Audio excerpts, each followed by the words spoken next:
Saludos hermanos y amigos, sábado 5 de julio. Con ustedes el profesor Ramón Romero, invitándoles a estudiar la lección número 2, la zarza ardiente. El texto de reflexión para esta semana reza así.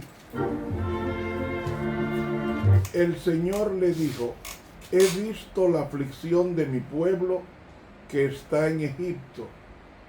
He oído el clamor que les arrancan sus opresores, pues conozco sus angustias y he descendido para librarlos de la mano de los egipcios y a sacarlos de este país para llevarlos a una tierra buena y espaciosa que mana leche y miel. Éxodo 3, 7 y 8.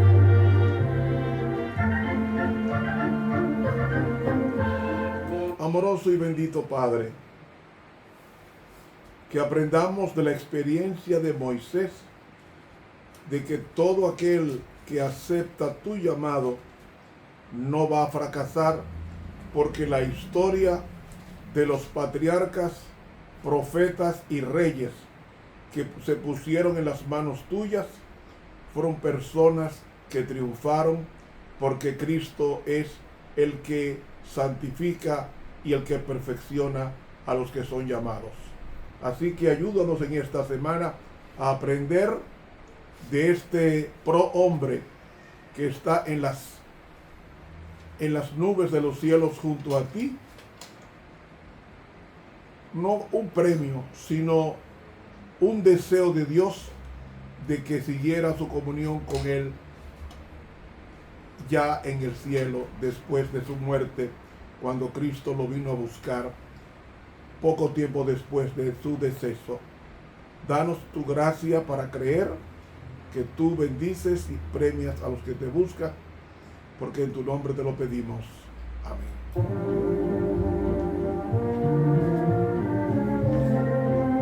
Para hoy sábado, introducción a la lección número 2, la zarza ardiente.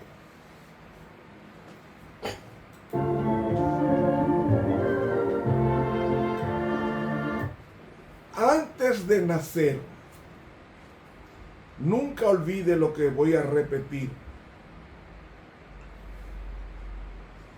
Nunca pensemos que antes de nacer no estábamos en el pensamiento de Dios. Nosotros somos personas singulares. No hay dos personas que tengan las mismas huellas digitales. Ramón Romero es único, es irrepetible en todo el planeta Tierra. Es más, en el universo no hay otro Ramón Romero, como tampoco hay otra persona como tú o como los que nos escuchan y nos ven.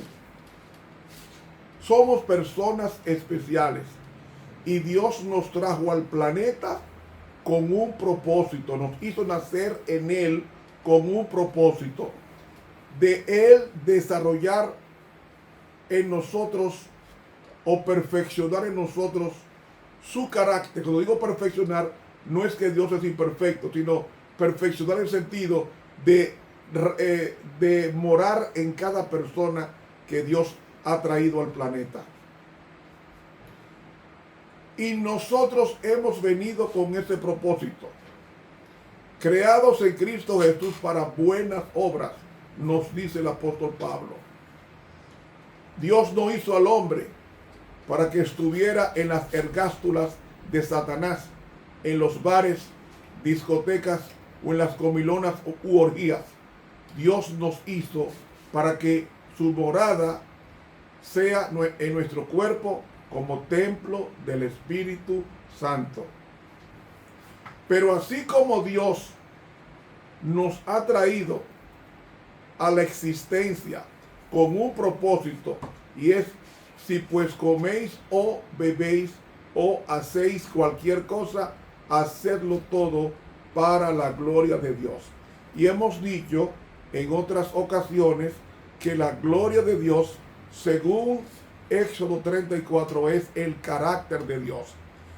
Es decir, Dios quiere que nos parezcamos a Él, así como nosotros esperábamos que nuestros hijos al nacer se parecieran a nosotros. No al tío, no al abuelo, a nosotros. Y Dios Padre ha tenido ese propósito de que nos parezcamos a Él. Y como venimos al mundo con ese pasivo pecaminoso, pues Dios, a través de la sangre de Cristo, toda persona que se someta a Él va a desaparecer todas aquellos defectos heredados o cultivados en el planeta. Ahora, como usted y yo fuimos traídos por Dios al planeta, al mundo, para que sirvamos a Dios, Dios tiene un plan para cada hijo suyo. Y la historia nos dice de hombres a quienes Dios usó y Dios se glorificó en ellos. Tenemos el caso de Abraham. De Abraham vino el pueblo escogido de Dios.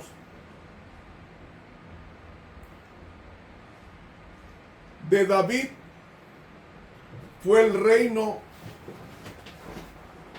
imaginario de lo que será el reino del David real, llamado Cristo Jesús, cuando instale en el planeta, en la tierra nueva, su nuevo gobierno o su gobierno en esta tierra, en la tierra nueva.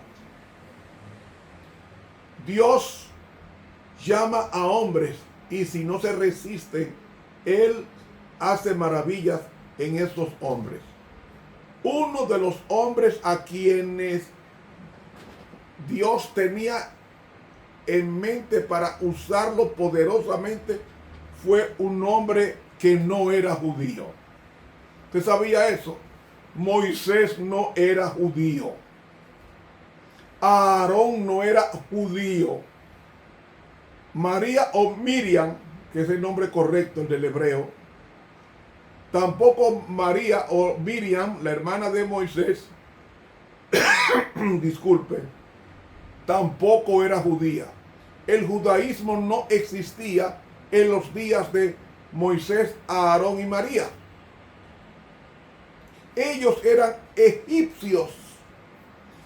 Y Dios quiere que entendamos que no importa la nacionalidad, cuando Dios nos quiere usar y nos dejamos, Dios hace maravillas, maravillas, y Dios honra a los que le honran. Dice la sierva de Dios que el único pecado que cometió Moisés después de matar el egipcio, el único pecado que cometió Moisés, dice el libro Patriarcas y Profetas, fue golpear la piedra 2 veces. Mira cómo Dios toma un asesino, porque Moisés mató a una persona a los 40 años y salió huyendo de Egipto a Madián. Y en Madián él desaprendió todo lo malo que había aprendido en la corte egipcia, porque él era el heredero del trono.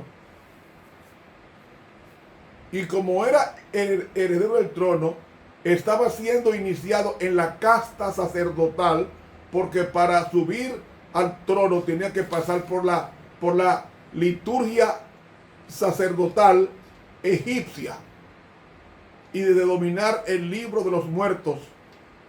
Por eso se dice que Faraón era inmortal, porque cuando moría, él salía por el vórtice de la pirámide y se remontaba hacia el cielo, porque era la personificación del Dios Sol. Y Moisés, dice el libro de Hebreos, el capítulo 11, versículo 26, que Moisés valoró tanto el llamado que con renuencia aceptó. Dios lo usó y como dice el libro de Hebreos, el capítulo 11, versículo 27, versículo 24, por la fe Moisés, hecho ya grande, rehusó ser llamado hijo de la hija de Faraón, eligiendo antes ser maltratado con el pueblo de Dios que gozar de los deleites temporales del pecado. ¿Por qué? Porque tenía por mayores riquezas el vituperio de Cristo que los tesoros de los egipcios, porque miraba al galardón. ¿Qué era el galardón? La vida eterna.